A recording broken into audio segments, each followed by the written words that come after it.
Get out the insurance cards, get out the copays. The office is open, my friends. Brought to you by drroto.com.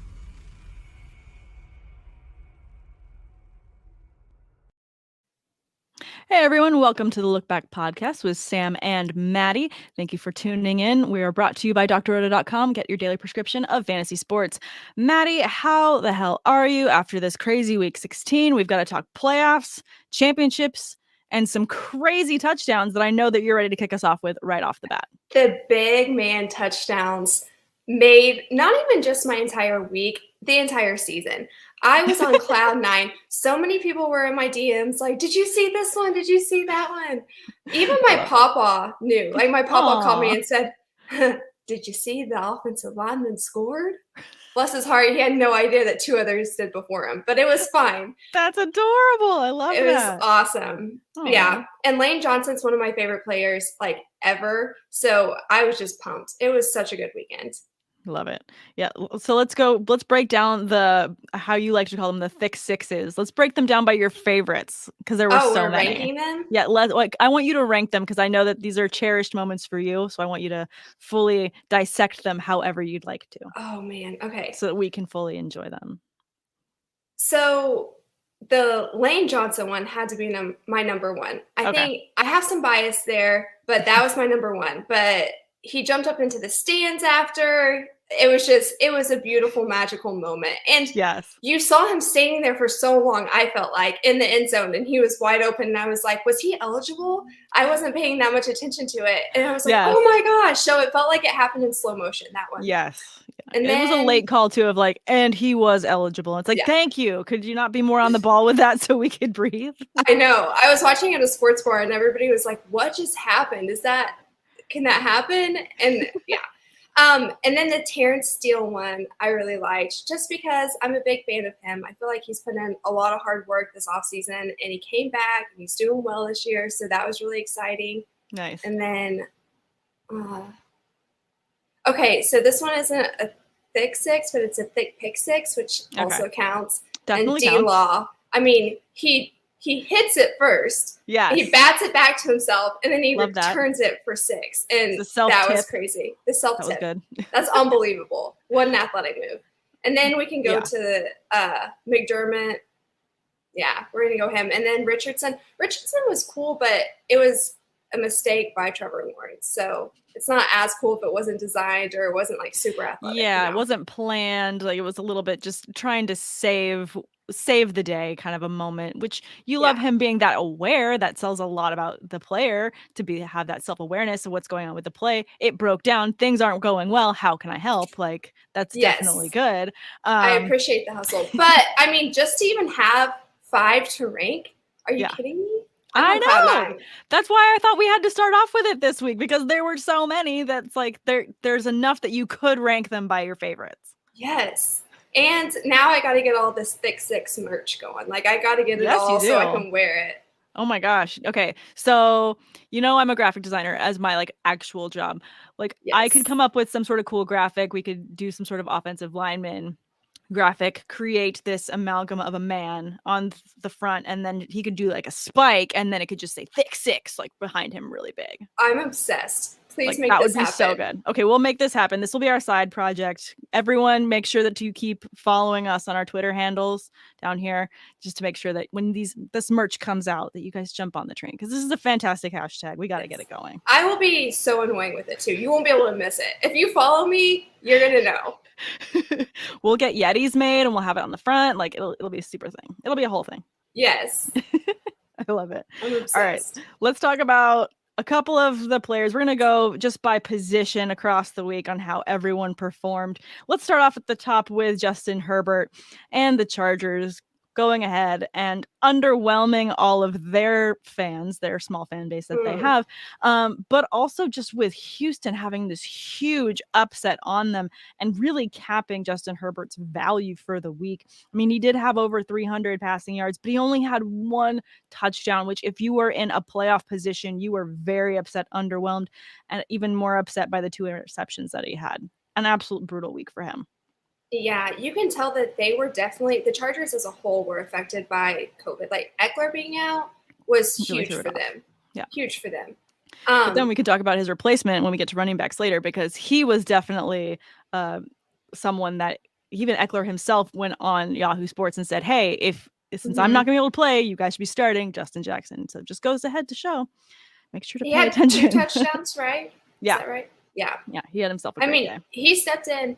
I know people are sick of hearing me say this, but I'm sick of watching the right side of that line. It's such a problem, and somebody's got to do something about it.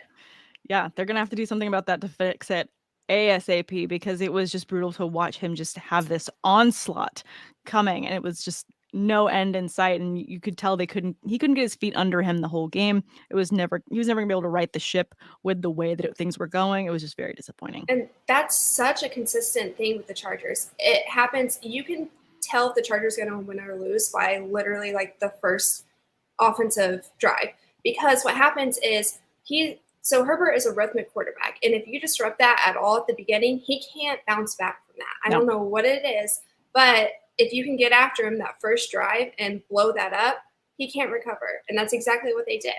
Yeah. And they should not have won, really. The Texans shouldn't have beat the Chargers. No, they shouldn't have. But I think it also is a testament to the fact that, there's these teams where you think, okay, well, they're going to be playing – they're going to tank. There's like this intentional tanking mindset of, well, why are we even playing this person? Why are we even trying to do this? We're just play for draft picks.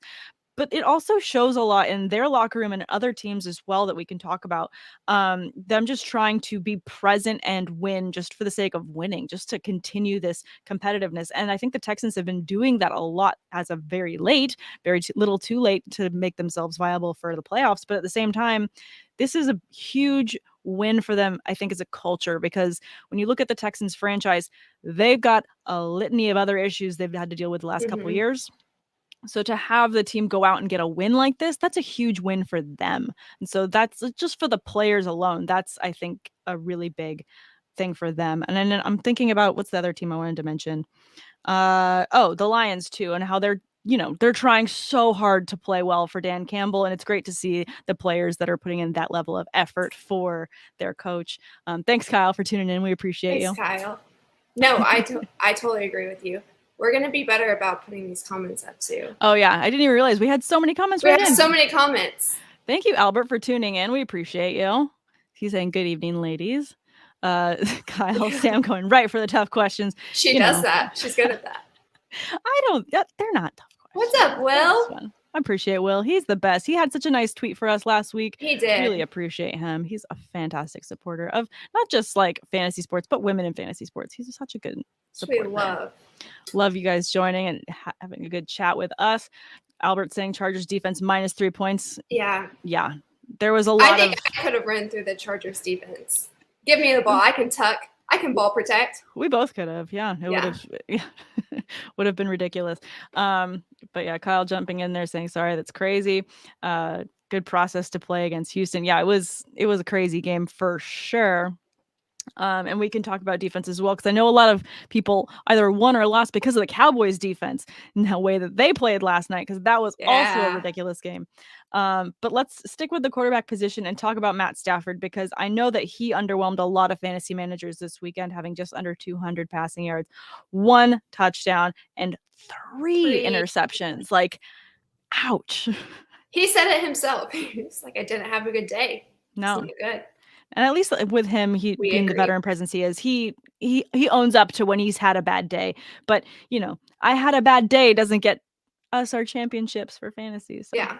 That was brutal. But at least Patrick Mahomes saved himself and had another fantastic week, having 3 passing touchdowns, 258 yards. So you love that. He had a fantastic game against my Steelers. It is what it is. We're going to rebuild. That game was so hard to watch. It was painful. I was like, can we be done?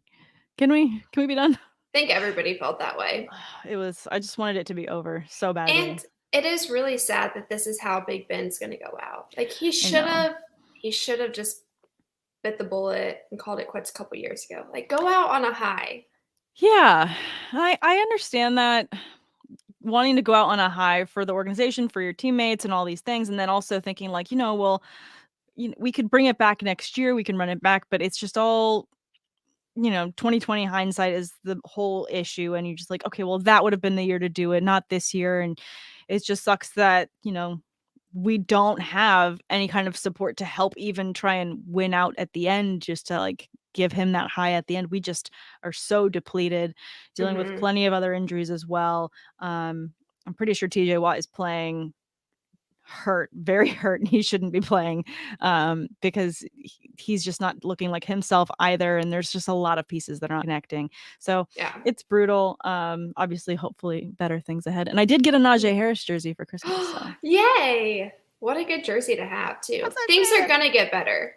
Gonna get better. I even think fine. I always trash on the offensive line, but I even think the offensive line will get a little bit better once we have a new quarterback in there. Yes. I will say they did pan over and they had this shot of Ben on the sidelines and he had like all of his teammates around him. And all I could think about is, do you remember that scene from Billy Madison when he's sitting crisscross applesauce with like all the little kindergartners? Yeah. Like that's what I feel like Big Ben looked like. I'm like, you're too old. You got to go. I can totally see that. Like, it's exactly what it looked like. Trying to just relive some of the glory days. I mean, I appreciate that, he's definitely someone that had he not had, probably his last big injury, he would have looked much different this season. He can't move. Yeah. He can't. But I mean, he's never been a mobile quarterback. He's built like a lineman. He was a lineman in high school, and like he's just a big boy. It's hard to move all of that man around. Like that's a lot of dude. It is a lot of dude. It's a lot of dude. It was really great for the Chiefs, though. I feel like, before CEH got hurt, incredible run. Yeah. And I'm happy that they're utilizing the run game a little bit more. It's definitely saved the offense, honestly, at this point in the season. Yeah. Where you see Mahomes struggling. He still doesn't look like 100% himself, totally normal, what we expect to see. But at least they're being able to utilize the running game to offload some of the pressure for people like Tyreek Hill. Obviously, Travis Kelce was out this weekend. That hurt a lot of fantasy managers as well. So they're having to find other ways to win.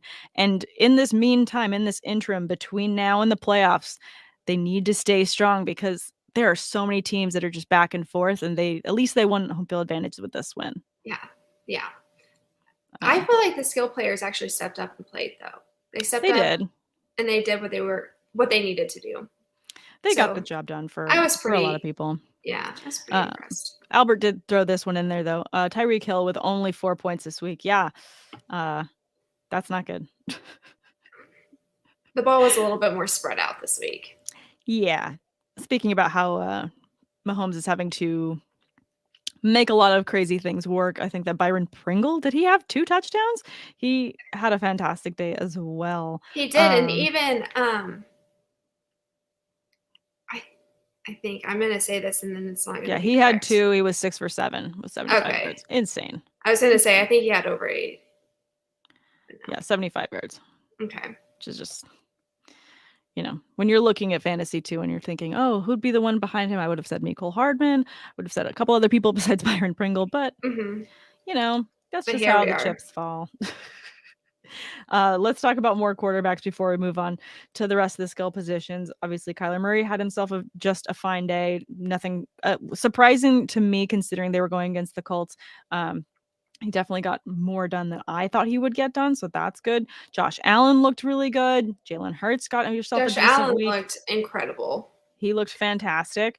Tom Brady with another underwhelming week, though. And I mean, he did have Antonio Brown that he was able to get the ball to, and that was great, but just not what I was. He has no weapons right now. He has no weapons, but he's Tom Brady. Like, he's made so much work with so much less. Like, I don't get it. Like, he definitely, Gronk was there. He's there and available, and he's getting. Yeah.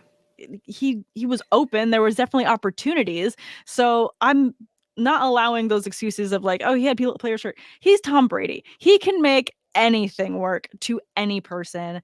They've got the Jets next week. It will be a better week against the Jets for sure. Are you saying that Tom Brady's getting in Tom Brady's way? I think Tom Brady's getting in Tom Brady's way. I just wanted to hear you say it. Thank you for clarifying. You're welcome. Tom Brady got in his own way. TB12'd himself into a loss, which was brutal. Yeah, but okay. I want to talk about another quarterback who's underwhelmed the last 3 weeks and finally showed up because the Washington football team wasn't aware that they had a game last night. But Dak Prescott threw for 4 touchdowns. Crying out loud. just Dak Prescott insane probably could have day. given Jerry Jones a touchdown at that point. He could have made it happen for anybody. Yeah. And the defense alone as well. Just, it was an insane game. Just didn't make I would any say sense. the offense, I'm going to go else. Okay.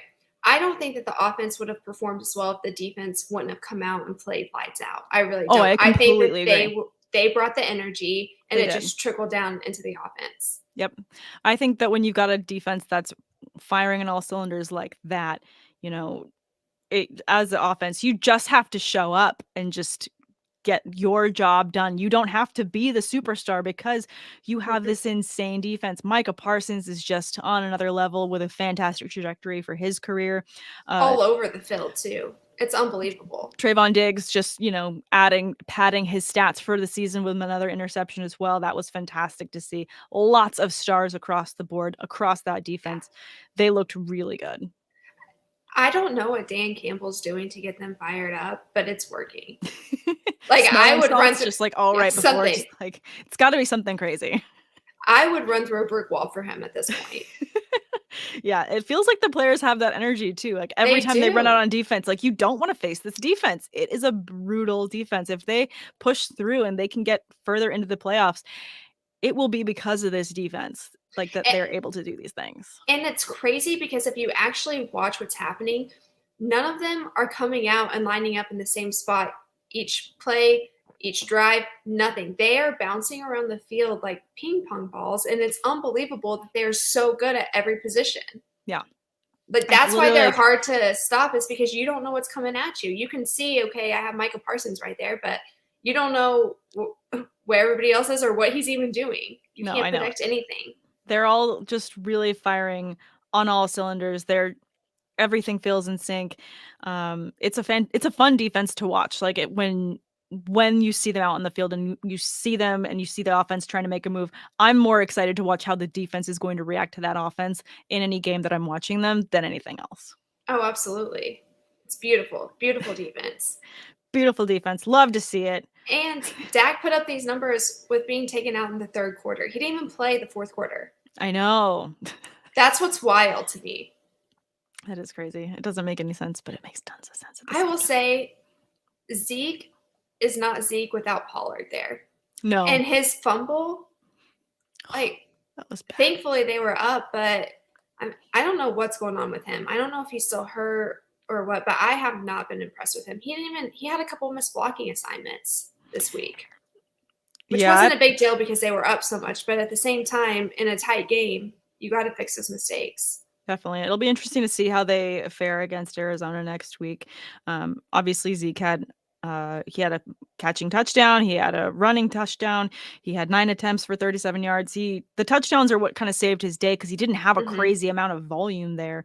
But it will be interesting to see how things shake out against Arizona. I mean, going forward, I agree.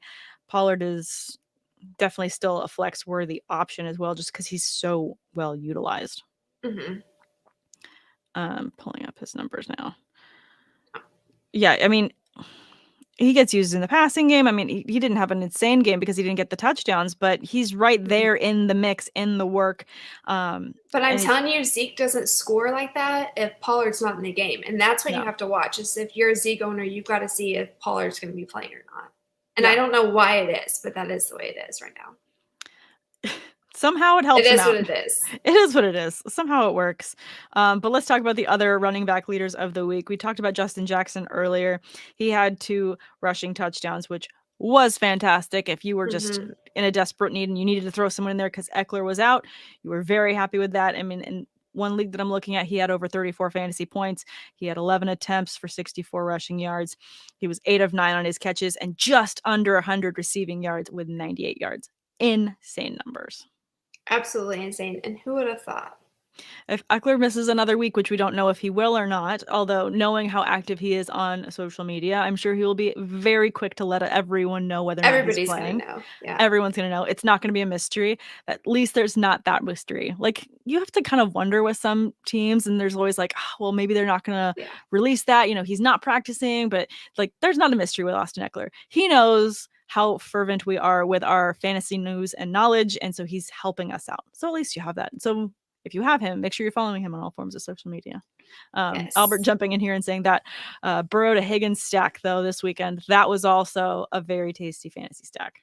T. Higgins is just mismatched city. Well, first of all, you guys have to acknowledge the fact that the Ravens had like their 4-string, not even on the practice squad, people being signed and going to play.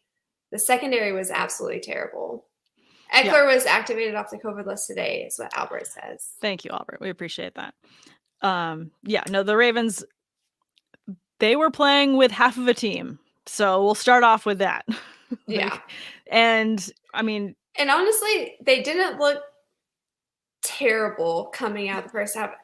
You guys all know how I feel about Villanueva. Yeah. We know. You haven't been shy about it. I've not been shy about it. I'm going to tell you what. I was thinking about this, and this could just be my daydreaming. I do this a lot. Mm-hmm. But if somehow we could get the entire Eagles offensive line moved to Baltimore and just have Lamar Jackson play behind that line, they're going to the Super Bowl. I don't even care what's happening on defense. Like, that's how confident I am. But then the defense, I would say the opposing argument to that would then be like, well, then can Jalen Hurts take the Eagles to the Super Bowl with that offensive line? Would the argument then be that the rest of the Eagles would get in their way of that? I would say let me answer it this way. If you took Jalen Hurts out of Philly, Jalen Hurts would be a nobody. If you gave him a different line, he would be nothing. I think that kind of answers that question. It does. In a nice way. In the nicest possible. It was so polite. Boomer sooner. Oh my God. I love it. Okay, but let's talk about some more running backs from that game in particular. Let's talk about Joe Mixon, who had a down week against Denver, but did bounce back against Baltimore. He's got Kansas City coming up and then Cleveland. Is he someone that, seeing this huge game out of him, obviously he had a receiving touchdown and a rushing touchdown. He had 65 rushing yards. He had 70 receiving yards, 6 for 6 on catches. Taking this momentum, do you feel like you're confident that he's going to hit at least 20 points for you against Kansas City? I think Kansas City, he absolutely can.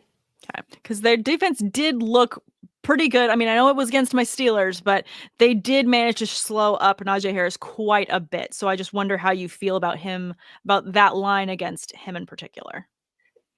Okay, they did, but then you also have to think about the Bengals have such crazy talent that can be on the outside. Are you really going to pull everybody down and blitz and shut down the run and leave the backfield open? Or are you going to play it safe? Open, Tyler Boyd open, T. Higgins open. Yes. I think that there's definitely going to be some laps in coverage, and Joe Mixon takes advantage of that. I mean, you give him one opening and he's gone.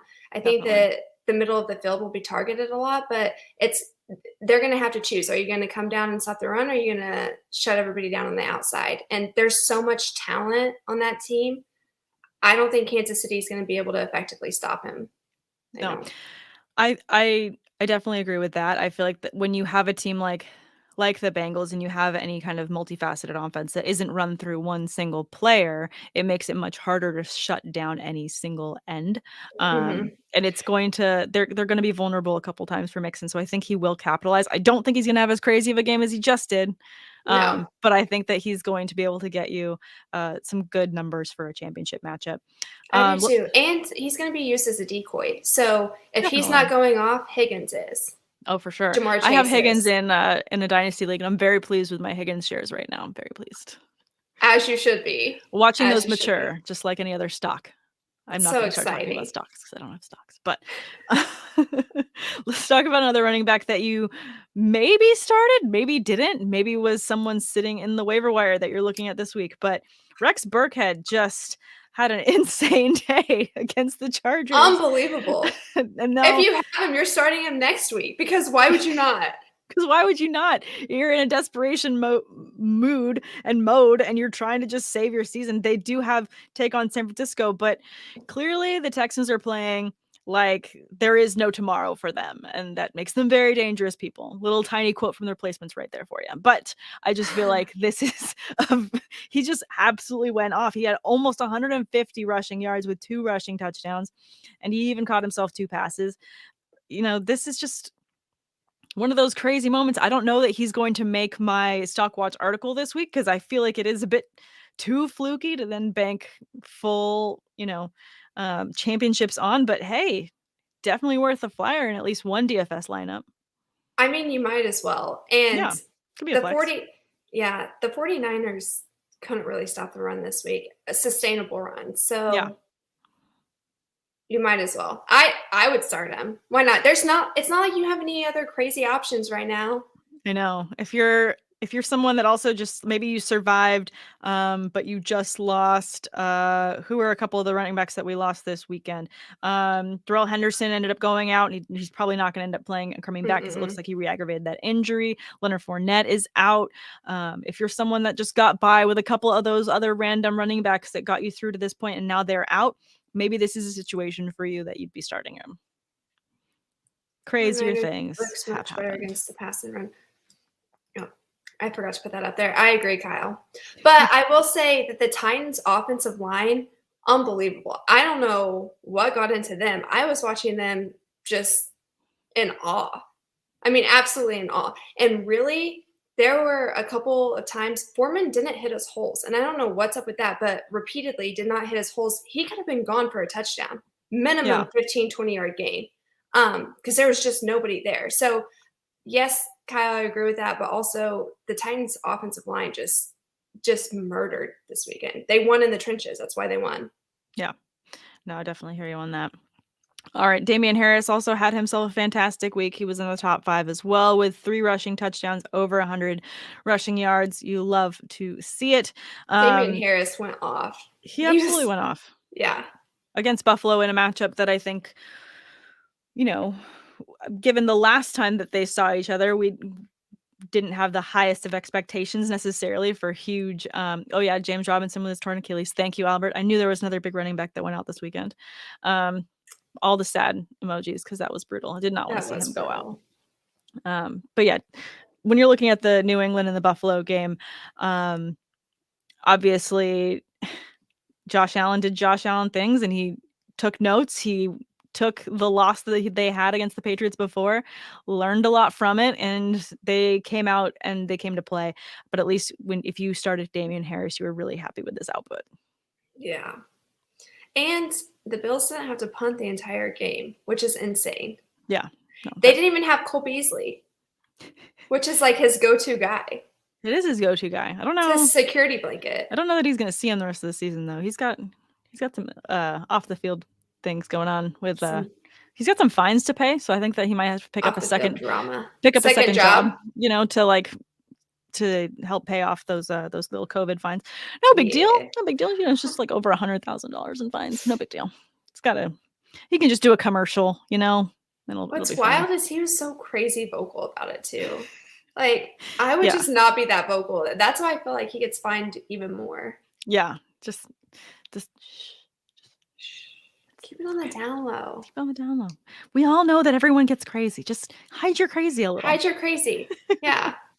That's the takeaway from the last 2 Pretend like your first 2 weeks in a relationship. You don't show your crazy until like the third don't month. Unpack that baggage. You think that we just allow that baggage to go? No, hide the crazy. Be strategic with the so crazy. So you're offered that first drawer. Okay, now I have a drawer.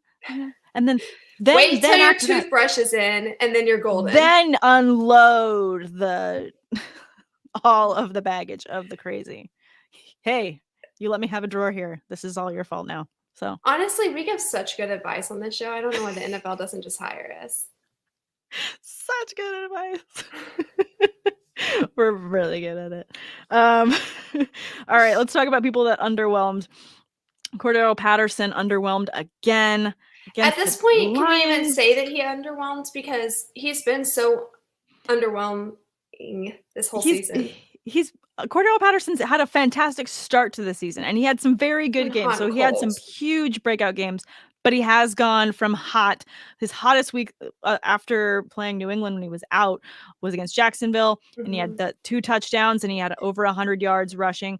But then it started to taper off. Then he didn't have a touchdown, and then he had 1 touchdown but only 58 yards, and then he didn't have a touchdown, and then hardly had any yards. And then this weekend he had 1 touchdown, which barely saved your fantasy day. Barely. And that was it. And now they've got Buffalo and the Saints. This is not a lineup that I'm excited about playing against. No, especially because the Saints are going to be healthy by the time you see them. Yes, absolutely. And yikes. That's all I've got to say.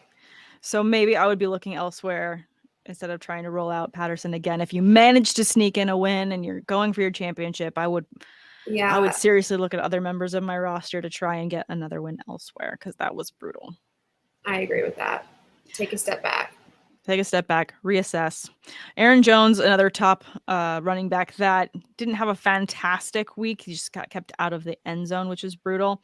But it was also kind of one of those weird games where it kind of felt like Aaron Rodgers needed to air it out. Like it didn't fit his scheme for this matchup, just especially with Myles Garrett there, just trying to do anything he could to get at Rodgers, which, appreciate the man putting in that level of effort, but it definitely helped slow down the running game. And I just wonder if against Minnesota, he'll have a little bit more success. I hope so for the Packers' sake, because honestly, that was horrific. The Browns should have if Baker would have even played average, it would have been no question Browns win. Yeah. And I felt like they looked like the exact same team against the Ravens. And really the only reason that they played well was because of Lazard, which I was really impressed with him. I mean, he put in the extra effort to go ahead and get that touchdown, make it past the pylon. He made an insane one-handed catch that was beautiful. But I'm also an Aaron Rodgers hater. So, are you? I did not know this. I'm learning. I'm trying to think if there's a quarterback I hate. I honestly cannot stand him.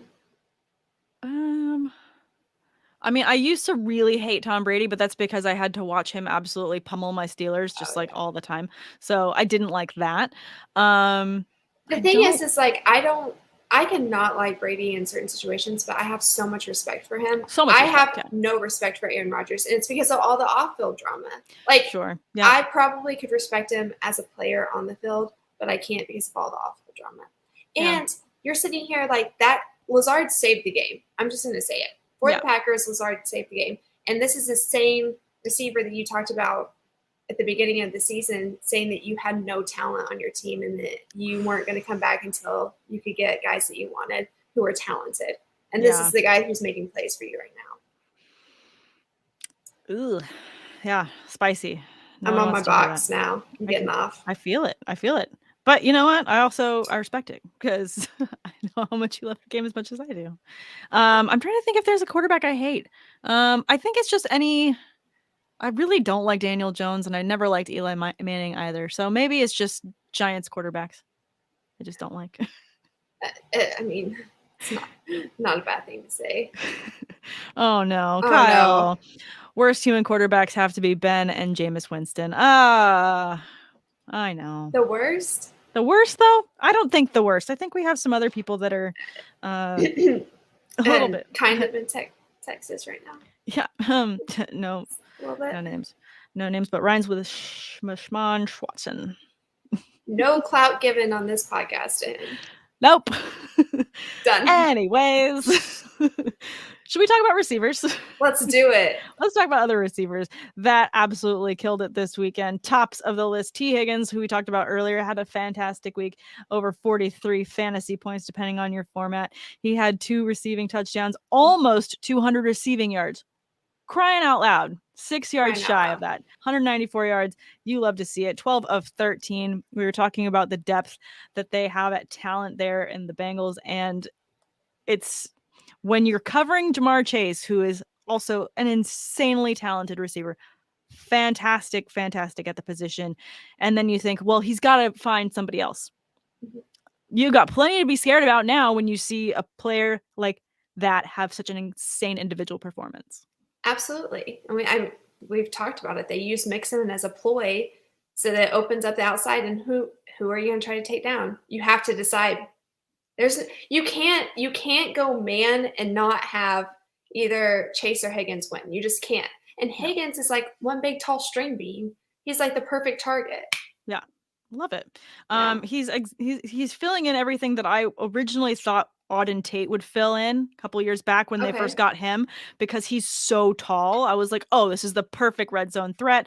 Love him for this team, but he hasn't panned out. He's on IR now. But Higgins fills in that need of having that big, tall target, which is fantastic.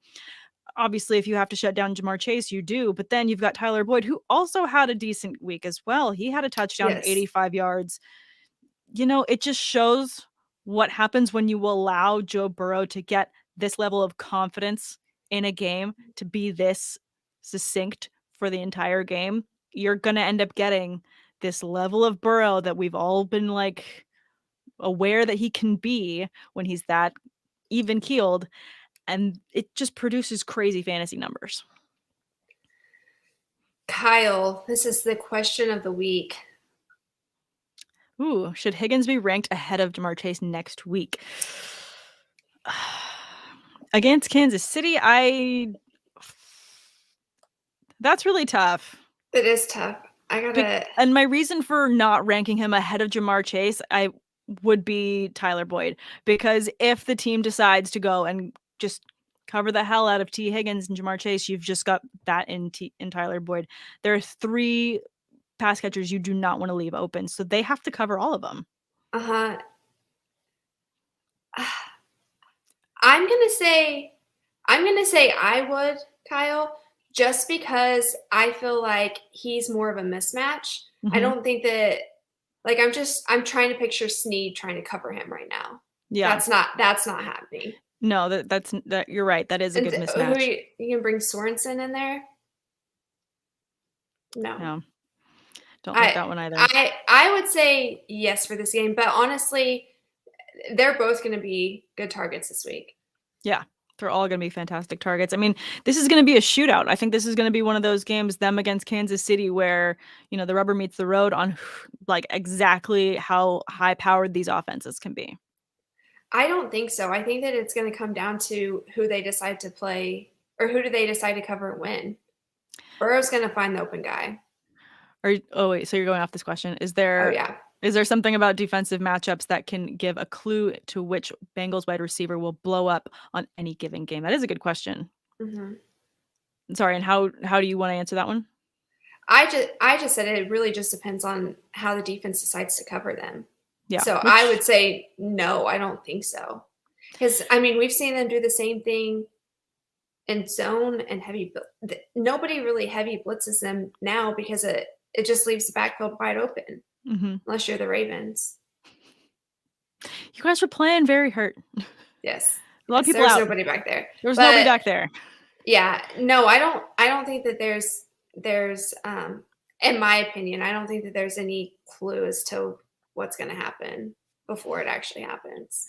No, we don't have. I mean, I don't have any moles within that locker room to shed more light on that situation. I don't know if you do, but I will say the teams that let them have a little bit more up front, like let Mixon go off a little bit, or even let P. Ryan go off a little bit, they've usually shut down all wide receivers. But at that point, you kind of already know. And if Mixon goes out, which we saw, I believe, in the Denver game, then you kind of struggle on the outside as well. Definitely. I still feel that pain, Hoove. I still feel that pain. I will say Mark Andrews is quarterback proof. He is. He is very quarterback proof. He's a one-size-fits-all type of guy. Definitely a quarterback proof tight end, which I'm sure you loved seeing him be that effective. Definitely brought you a lot of confidence. But let's go back to more wide receivers.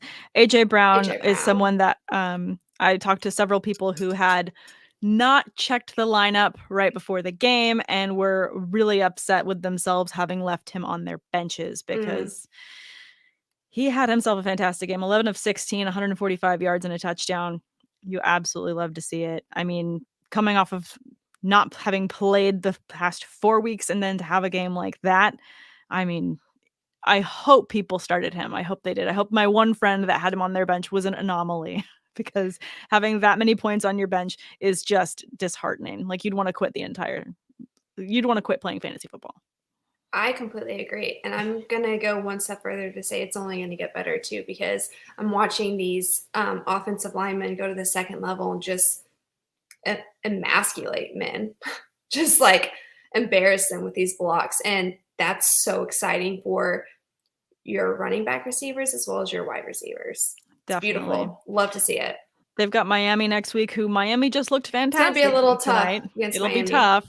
Emmanuel Ogba is a beast. Different kind of beast. Yeah. He doesn't get enough attention. People need to give him some clout. Well, when we send him, some merchandise for our Thick Sixes, then maybe he'll get more clout in the media. Maybe so. Yes.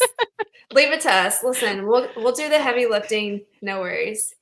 No worries. Because they're marketable. The big men are. This is You're not going to get me started on this. No, I know. Get me started on this. I know. I will say, I posted to my social media. I've never had more offensive linemen in my DMs just being like, yeah, thank you. Like they were all so pumped. And I'm like, this is sad. People need to stick up for these big dudes. They do. Absolutely. They're the only reason your QB can do anything. Debo, 100%. Is Debo a receiver? Is he a running back? Could he be a quarterback? I don't know.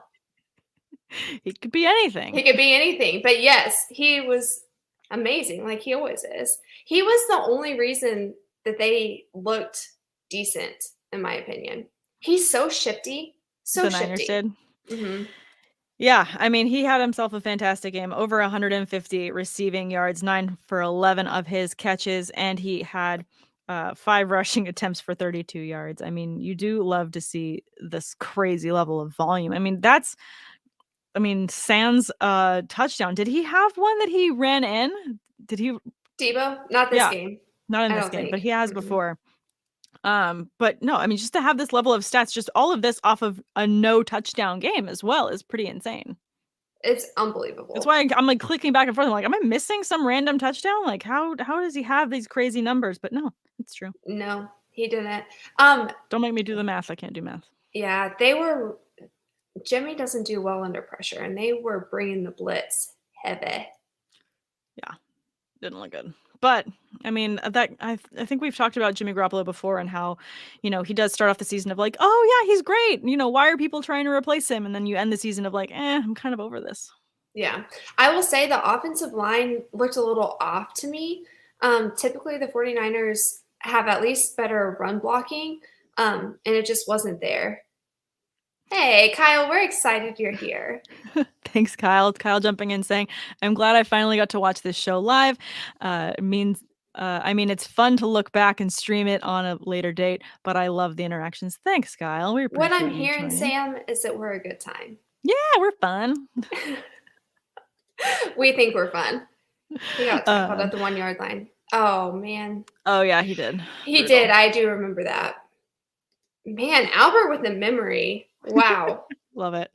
And then Hoove saying, all right, Madi, keep taking shots at my Niners. Hoove, hey. Fix the offensive line. I don't know what happened this game.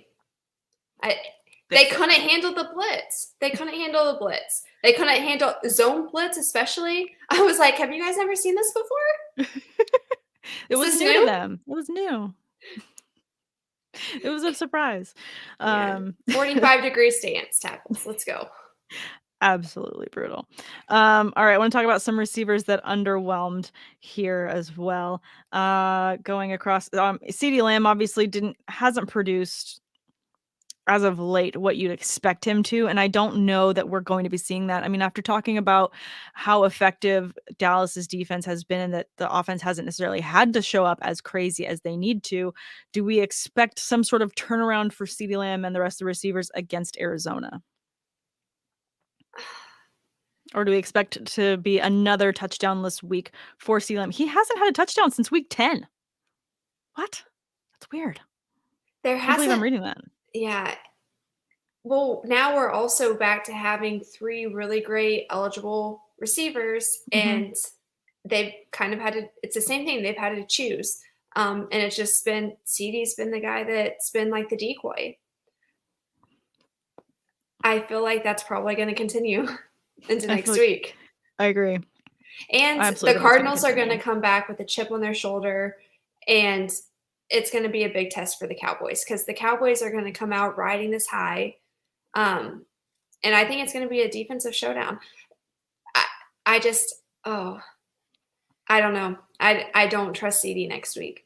No. And I love him. I think he's a great receiver.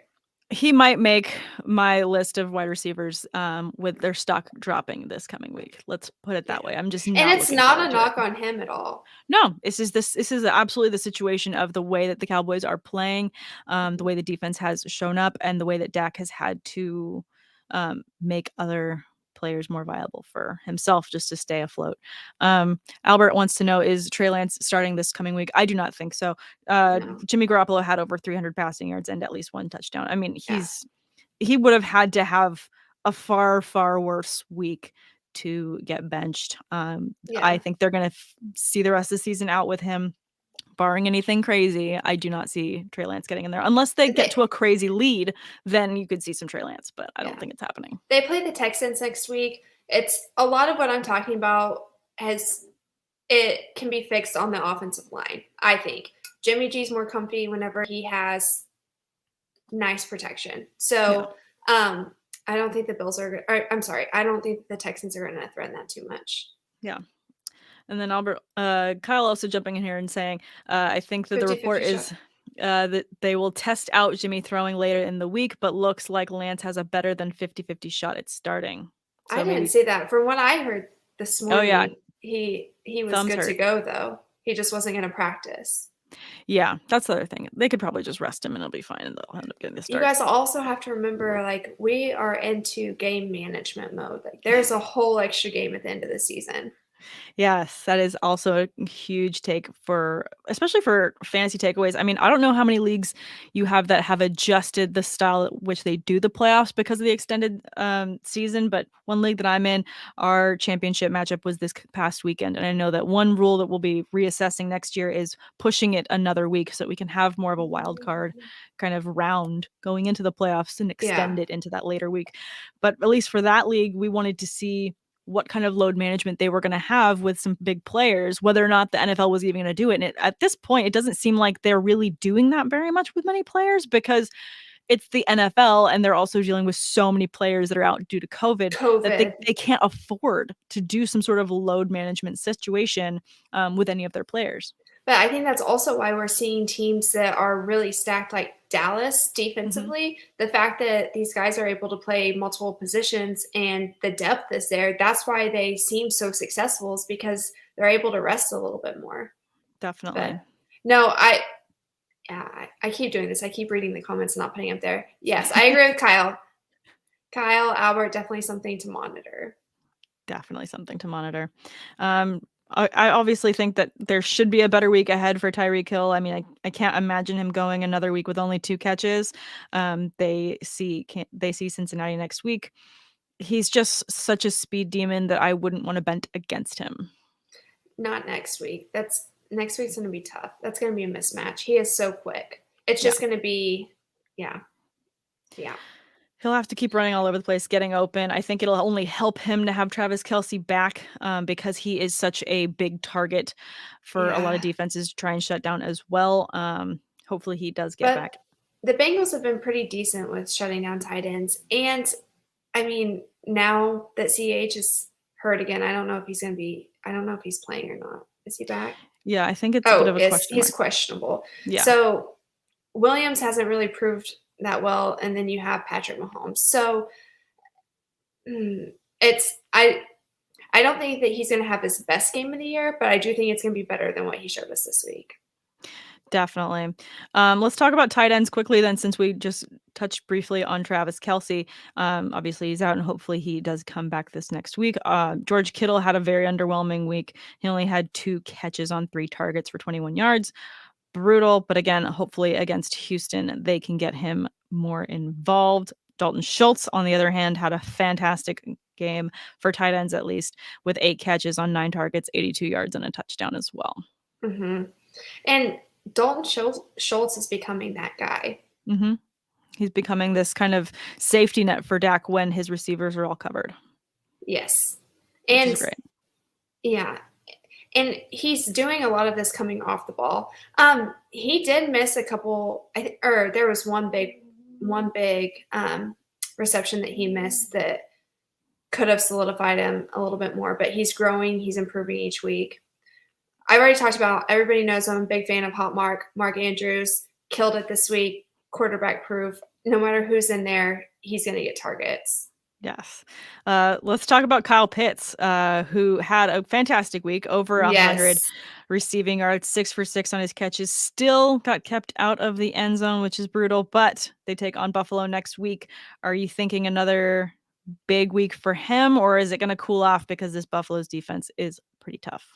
I do think it's going to cool off a little bit. Kyle Pitts is about to face things that he hasn't really seen much in the league defensively. But yeah, I mean, he's another one of those guys that's just like an incredible mismatch. It goes back to he's one of the only people on that team that's an eligible target. Yeah. So if you can shut him down, you keep him out of the end zone, which is what happened this week. It helps you out a little bit. So I think that they're going to come out ready for Kyle Pitts. Definitely going to come out ready for him. I mean, it's a tough offense to find bright spots in, so I'm sure it's going to be pretty quick for them to make sure they cover them well. On the other side of the ball, Dawson Knox had 1 touchdown that kind of saved his fantasy week, but he did only have 2 catches against New England.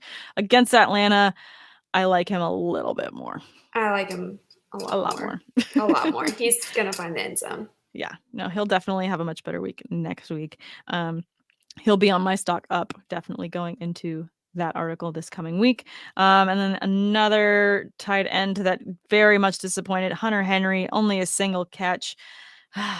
Coming off of 2 touchdowns and 6 catches. What a way to fall. Hunter Henry. That was a hard fall. But honestly, I haven't been really big on Hunter Henry all year.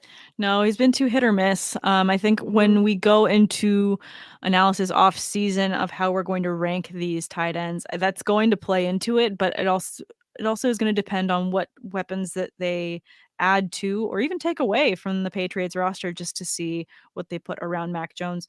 I was hurt by Gronk this week. I don't even have him in any leagues, but really this should have been a week that he could have gone off, and he should have gone off. Like, he should have. He had the opportunity too. Yeah, he had the opportunities. Brady is gonna go to his safety net and safety blanket in Gronk, but he only saw 2 targets. That's the weird thing too, is that he wasn't looking for him, and it was like, he's there. He's there, right? Like, are we confused? He's there. Goddard didn't have a terrible game. Schematically, he wasn't set up to have an outstanding game. Yeah. Fantasy wise, yes, but don't get too down on him, Albert. Yeah. And this one from Twitch, from The Real OJ Simpson 33. Okay. Do you read the chat? We do our best, but I think it's sometimes difficult when we're streaming. The first chat messages we see come in from YouTube, but as soon as we see them populate, we try and get to them as quickly as we can. So appreciate you guys tuning in from wherever you're tuning in. All of the spaces. All of them. We love it. Any last thoughts on this week that you want to wrap up our episode with, Maddie? I just don't even want week 16 to be over, because my big guys had so much clout this week. It was really nice to see everybody cheering on my big dude. So yes, definitely. I'm gonna be sad that it's ending. Let's end on this one. I like this one. Thoughts on Jonathan Taylor, his performance this weekend, how we feel he's going to be next week. I gotta see. Oh wait, come on.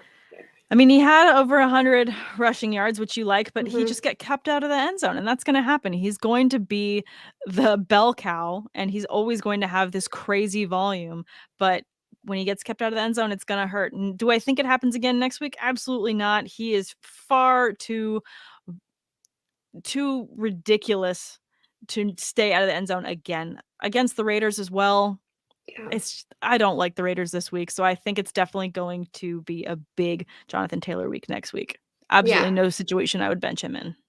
I would also like to point out they were down their center and both guards, and that's a huge deal. And then they lost Eric Fisher. So when you have that big of a loss on your offensive line, that's really going to affect your backfield. So he's going to be fine. Yeah. But I think that a big contributor was they were able to shut that down a little bit more because they were missing big guys up front. Definitely. And Albert's hoping that you get 3 more lineman touchdowns next week. Love that sentiment. Thank you for manifesting that. Let's make this happen. Let's make it happen.